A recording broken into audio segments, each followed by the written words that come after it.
ಮಹಾಲಕ್ಷ್ಮಿಯ ಅಲಂಕರಿಸಿ ಕರೆದರು. ಶ್ರೀ ಮಹಾಲಕ್ಷ್ಮಿಯ ಅಲಂಕರಿಸಿ ಕರೆದರು.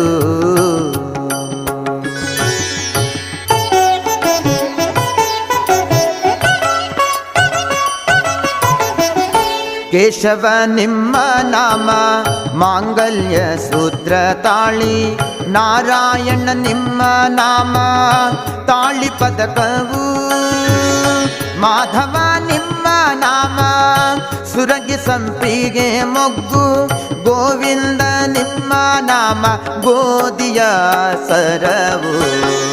ಶ್ರೀ ಮಹಾಲಕ್ಷ್ಮಿಯ ಅಲಂಕರಿಸಿ ಕರೆದರು.